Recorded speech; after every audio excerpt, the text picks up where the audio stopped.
Саламатсыздарбы? Бүгүн биз переходдор менен анимациялар менен таанышабыз. Переходдорго кирсеңиздер, бул биринчи слайдтан экинчи слайдка өтүү переходдор ар кандай типтери бар. Ачылышы ошону эле бир басып койсоңор переход болуп калат да.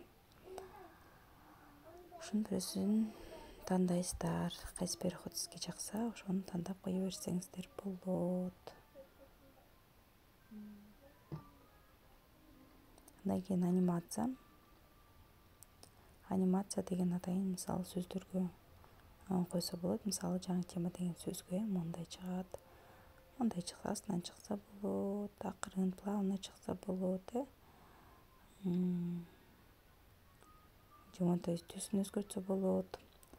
Жылдыздай болуп тегеренип келсе болот. Ар кандай анимацияларды өзүңүзгө жакканын коесуз. Мисалы плавно деген койдум. Экинчисин дагы ошо плавно коем, акырын чыккан, көтөрүлгөн. Могул жакта область анимация дегенде тилер экөөнүн оштуруп койсоңуз болот. Мына карасаңыз болот бул жактан просмотр деп. Мына бул эми стрелканы бассаңар, ал деген каянан түшүш керек, өйдөнбү же ылдыйданбы деген сыяктуу нерселерди коюп аласыздар өзүңүз. Эффектти да. Биз биринчи темага, анан текстке анимация кылдык. Эми сүрөттөргө анимация кылып көрөлү. Сүрөттөргө да ошол сыяктуу эле анимация кылабыз. Выделить дагы анимация кылып алабыз. Мисалы панорама кылсак болот, мисалы сөзгө. Плавно астынан чыккан кылсак болот. Анан плавно астынан чыкканы. Область анимацияны алмаштырып койсоңуз болот. Мисалы эки сүрөттөрдү алмаштырып койдук азыр. Пожалчку кайсыдан кийин чыгат. Бул жакта минутасын кичине өзгөртсөңүз болот. Шашпай чыгат, жайыраак. Ошондой сыяктуу.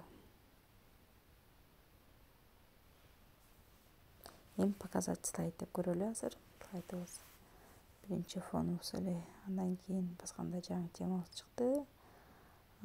Ичиндеги текстибиз улам артынан арты чыгып атат. Кийинки барабыз панорама менен Айтматов чыкты. Андан кийин сүрөт, сүрөт. Ушундай анимация койсоңуздар болот.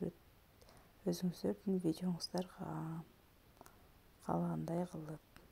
Улам өзгөртүп алсаңыздар болот. Сохранить эткенге чейин сиздер өзгөртсөңүздөр боло берет каалагандай. Улам коюп көрүп өзгөртө берсеңиздер деле болот. Скакивание дейт, мисалы тегеренген, вращениясы бар. Кичинекей болуп чоң болуп кеткени бар. Ар түрдүүсү анимацияда бар. Кыймылдаганы бар. Панорама. Бул ошо ачылганда дагы бар, анан бүткөндө дагы анимация менен бүтүрсө да болот да. Бул кыймылдап калды. Теги кичинекейден чоң болуп келди. Пайдаңызга